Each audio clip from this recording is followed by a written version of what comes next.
ये डीओ साहब हैं सर। आगे आ जा।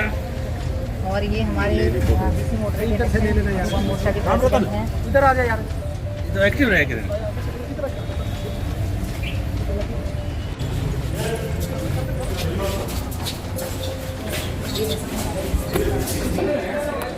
पता लगे कि बच्चा बहुत कॉन्फिडेंस है। ठीक है, कभी पढ़ाई में कॉन्फिडेंस से सुना दे बच्चे ने।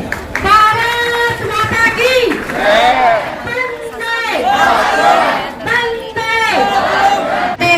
ਅੱਜ ਸ੍ਰੀ ਬਰਿੰਦਰ ਵਰਖਾਸਲਾ ਜੀ ਸੀਐਮ ਓਐਸਡੀ ਹਰਿਆਣਾ ਸਾਡੇ ਵਿਚਕਾਰ ਪਹੁੰਚ ਚੁੱਕੇ ਨੇ ਤੇ ਗੁਲਦਸਤਾ ਦੇ ਨਾਲ ਓਐਸਡੀ ਸਾਹਿਬ ਦਾ ਸਵਾਗਤ ਕੀਤਾ ਜਾ ਰਿਹਾ ਹੈ। बच्चे जोरदार तालियों से।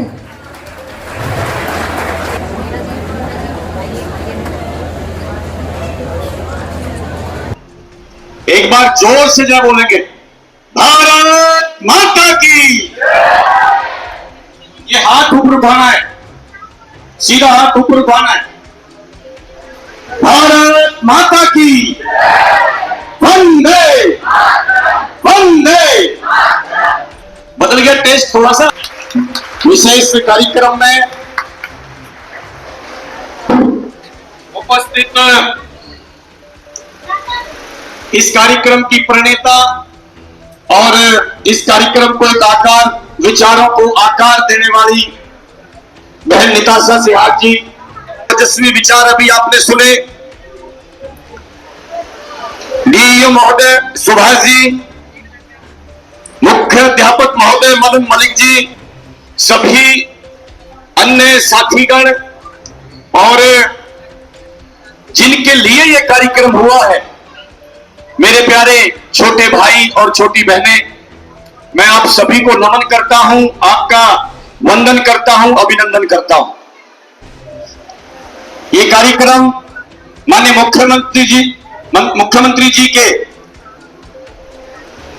आदेश और निर्देश से चला हुआ है। उनके द्वारा एक विशेष संदेश भी यहां पर और इस संस्था को दिया गया है। और ये जो मामला है, ये वास्तव में हम सब के लिए, हम सब का काम है। ये जितने भी यहां पर बैठे हैं छोटे भाई बहनें, ये इनके लिए है। और यहां पर जो सभी जो बैठे हैं बड़े, ये इनके लिए है। और ये काम, एक और विषय भी ध्यान कर लेना आप लोग, सारे पीछे बैठने वाले सभी भाई, छोटे भाई, ध्यान करना कि अगर ये काम आप लोग नहीं करेंगे तो फिर उसका नाम भी बता देना कि इस काम को करेगा कौन। हमने अभी यहां पर नारा लगाया भारत माता की जय। इस भारत माता की जय को किस प्रकार से इसकी जय होनी चाहिए, इस विचार का, इस बात पर विचार कौन करेगा, इसकी जय के लिए कौन योजना बनाएगा। अभी निताशा जी ने एक बात कही थी कि युवाओं का देश है, तो मैं आपको उस बात को थोड़ा सा और आगे बढ़ाते हुए कहना चाहता हूं, वास्तव में पूरे दुनिया के अंदर भारत में सबसे ज्यादा युवा है। और ये युवा लगभग 15 साल तक और रहने वाले हैं। 15 साल के बाद ये युवा एक जाके रुक जाएंगे और फिर बुढ़ापे की ओर हम लोग जाना शुरू करेंगे। और इस दुनिया के अंदर एक देश ऐसा है कि जिस देश के अंदर अभी सबसे ज्यादा बुजुर्ग है, बूढ़े हैं, वो देश का नाम क्या है? वो देश है जापान। तो यहां से कहानी शुरू होती है कि जो युवा अपने युवा अवस्था में अपने को सही दिशा और सही मार्गदर्शन पे चल करके और अपने देश के लिए कुछ करते हैं, जब उनका बुढ़ापा आता है तो वो बुढ़ापा सम्मानजनक आता है, वो बुढ़ापा खुशियों भरा आता है। जिस प्रकार से जापान का बुढ़ापा, आज भी जापान दुनिया की, अभी भारत ने अभी उनको पछाड़ा है, यानी बहुत छोटा सा देश जापान, और दुनिया की चौथी तीसरी अर्थव्यवस्था के रूप में दुनिया के सामने मजबूती से अपने आप को खड़ा रखा उसने। वो किसके दम पे रखा? अपनी जवानी के अंदर अपने किए गए उन महान कार्यों के बल पर अपने आप को पूरी दुनिया के सामने विशेष स्थान पर बनाए रखने का जो काम किया वो तब हो पाया जब जवानी के अंदर जब हम कुछ करने में सक्षम थे। उस समय उस देश ने अपने लिए इतना बड़ा विकास का काम किया कि आज वहां विकास करने का स्थान शेष नहीं है। एक बार रुकना यार। आज का आप लोगों से जो मेरा मिलना है तो मैं कविता के माध्यम से वो शुरू करूंगा कि नमन तुम्हें है पत्रकार, नमन तुम्हें है पत्रकार, हाथों में लेकर कलम कैमरा, मन में साहस का भंडार, अपने पथ पर अडिग खड़े हो, नमन तुम्हें है पत्रकार। संघर्षों के पथ पर चल, संकटों से भिड़े पल पल, तू संभल बन सत्य का करे असत्य पर प्रहार, नमन तुम्हें है पत्रकार, नमन तुम्हें है पत्रकार।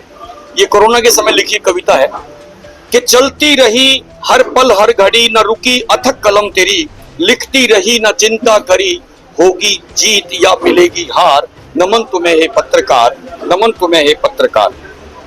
कि खड़े हो जिस रण में तुम वहां अर्जुन हो, कि खड़े हो जिस रण में तुम वहां अर्जुन हो, और कृष्ण भी तुम, कर स्वयं का मार्गदर्शन, करता चल कुरुक्षेत्र पार, नमन तुम्हें है पत्रकार, नमन तुम्हें है पत्रकार। अंतिम पंक्ति है कि तू क्रांति वीर और विद्वानों का स्वर, तू क्रांति वीर और विद्वानों का स्वर, शोषित पीड़ित का विश्वास तुम्हीं पर, उत्साह और निराशा तेरे दोनों कर, तुझ में संतुलन का बल अपार, नमन तुम्हें है पत्रकार, नमन तुम्हें है पत्रकार। आज हिंदी पत्रकारिता दिवस पर आप सभी को ढेरों ढेरों शुभकामनाएं, और आप लोग आए, आप लोगों ने कवर किया, आपका बहुत बहुत आभार। नायाब सपना और समृद्धि हरियाणा, इसको लेकर के आज यहाँ पर आप आए हैं, क्या कुछ कहना चाहेंगे? सिरसा की सीमा पंजाब और राजस्थान के साथ रहती है, ये जिला भी बहुत पीड़ित है नशे को लेकर के, और यहाँ पर आए दिन नशे से मौत भी होती है। कल भी परसों भी एक खबूर शहर में हुआ है, उसकी मौत हो गई है। उस गाँव की हम इतिहास देखें, यानी पिछले अगर 2 साल की बात करें तो 50 से ज्यादा बच्चे हैं। ऐसा सिरसा जिला का गाँव नहीं है जो पीड़ित ना हो। तो कितना का आप मानते हैं, कितनी बड़ी चुनौती है ये? देखिए, ये एक संवेदनशील सरकार है, और मैंने जैसा अपने भाषण में भी बताया था कि पूर्व मुख्यमंत्री माननीय मनोहर लाल जी द्वारा और नशे के विरोध में एक साइक्लोथॉन यात्रा का आरंभ किया था, जिसमें लगभग उस समय 5 लाख लोग उसमें जुड़े थे। डायरेक्ट इनडायरेक्ट किसी ने सहयोग किया, और एक बड़ा जन जागरण का एक माध्यम बना था। प्रदेश के सभी जिलों से, छोटे छोटे कस्बों और गाँव से आए, और 5 लाख लोगों ने उसका स्वागत किया या उसमें सम्मिलित हुए। तो एक बड़ा जन जागरण का ये काम किया। उसी कड़ी को दोहराते हुए वर्तमान सरकार में यशस्वी मुख्यमंत्री श्री नायब सिंह सैनी जी द्वारा और यही साइक्लोथॉन को रिपीट किया, और आप 27 अप्रैल को आप पिछले वो इसी जिले के अंदर उसका समापन कार्यक्रम भी हुआ, जो अद्भुत था, विलक्षण था, यादगार था, विस्मरणीय था। कि और ये वास्तव में समाज का और सरकार का मिला जुला उपकरण है, वो उपक्रम है।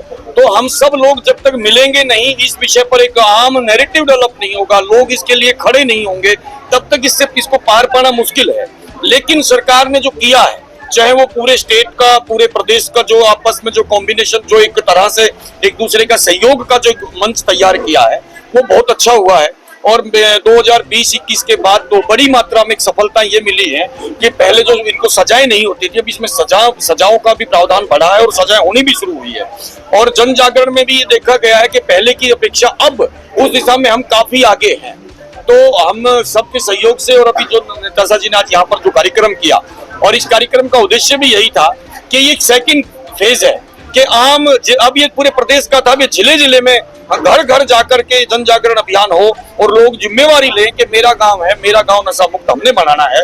और सरकारों ने ये तय भी किया कि 51 लाख रुपए हम उस गांव को भी देने वाले हैं जिस गांव के अंदर नशा मुक्त जो गांव होगा। तो सारी सरपंच, पंच और सभी समाज इकट्ठा होकर के इस कार्य को जब करना शुरू करेगा, तो मुझे लगता है कि हम जल्दी ही अचीव करेंगे उसको, और नशा मुक्त हरियाणा बना करके रहेंगे। सर, एक बड़ी दिक्कत ये आ रही है कि युवा नशा है। देखो, मैं जैसे मैंने कहा था कि आप जैसे पत्रकार जो सरकार समाज की आंख, नाक, कान, और मैं तो ये करूंगा कि फेस भी है, कि आप लोग जिस प्रकार के मुद्दे उठाएंगे और उन मुद्दों के ऊपर सरकार ये विश्वास दिलाती है आपको कि 100% उनके ऊपर कार्रवाई होगी। अगर इस प्रकार की कहीं धांधली होती है या अगर कोई अपनी ड्यूटी से विमुख होता है और वो सही दिशा में काम नहीं करता है और इस काम पे लगा है, उसके खिलाफ उसको लगाम लगाने का काम भी सरकार करेगी। आप सरकार का सहयोग करें, सरकार आपके साथ खड़ी है, इस काम को 100%। सर, एक नशे को लेकर के पुलिस की भी समय से सिरसा या थोड़ा बहुत टाइम उधर से उधर फिर सिरसा, यानी सिरसा का मुंह छोड़ नहीं रहा है, यानी आप समझ रहे हैं कि कहानी क्या है। तो ऐसे अधिकारियों के खिलाफ, ऐसे पुलिस कर्मचारियों के खिलाफ भी कार्रवाई और उनकी अगर प्रॉपर्टी की जांच करी जाए तो करोड़ों रुपए के जो है, अगर कोई ऐसा एविडेंस आता है और कोई ऐसा मामला संज्ञान में आता है तो कार्रवाई ऐसी होगी कि यादगार रहेगी, आप देखना उसको। दूसरा, अभी हरियाणा सरकार में जो पूरे प्रदेश के अंदर एक अच्छे आईपीएस की या आईएएस की गिनती अगर होती है तो दोनों ही बहुत अच्छे अधिकारी सिरसा के अंदर लगे हुए हैं, जो आम जन लोगों के प्रति बड़े सॉफ्ट भी हैं और इस प्रकार के जो है सामाजिक तत्व हैं उनके खिलाफ बड़ा मजबूती से कदम उठाने वाले दोनों अधिकारी यहाँ पर हैं। लेकिन फिर भी कोई इस प्रकार के एविडेंस, अगर कोई ऐसी जानकारी आप देते हैं तो वो गोपनीय भी रखा जाएगा। और पिछले सरकार ने इसका पोर्टल भी हम लोगों ने बनाया है कि अगर आपको लगता है कि कोई जानकारी आप देना चाह रहे हैं तो उस पोर्टल पे भी जा करके दे सकते हैं, हमसे भी बात कर सकते हैं और वो आपको पूरी की पूरी तरह से मदद की जाएगी ताकि आपकी जो गोपनीयता वो। बाकी युवाओं को क्या कुछ कहना चाहेंगे जो युवा हैं? मेरा बस युवाओं से इतना ही निवेदन है कि ये देश का जो काम है ये युवाओं का देश है, तो ऐसे स्वस्थ युवा और एक मजबूत युवा और जागरूक युवा जब तक नहीं होंगे तब तक देश से उन्नति नहीं कर पाएगा। इसलिए इस मिशन में वो जुड़े और इसमें आगे से आगे अपना सहयोग करें और एक अच्छे रोल मॉडल के रूप में अपने आप को खड़ा करें ताकि लोग उनको देख करके अपनी दिशाएं तय करें। ऐसा मेरा युवाओं से निवेदन है। आपने बहुत अच्छी बात कही कि जो बचाया जाए, क्योंकि बहुत बड़ी दिक्कत है परिवार में, चाहे पति पत्नी की हम बात करें, चाहे बुजुर्ग जो माता पिता है उनको लेकर के बात करें, कहीं ना कहीं आपको लग मेरा इसमें सीधा सा मानना है, क्योंकि मैंने जो बातें यहाँ पर की हैं तो वो बातें मैंने एक भी हवा में नहीं की। तो हम ज्वाइंट फैमिली में रहते हैं, तो हम सारे मेरे छोटे बड़े भाई हैं, हमारे घर में 7-8 बच्चे हैं, मेरे माता पिता हैं और हम ये करते हैं कि एक बार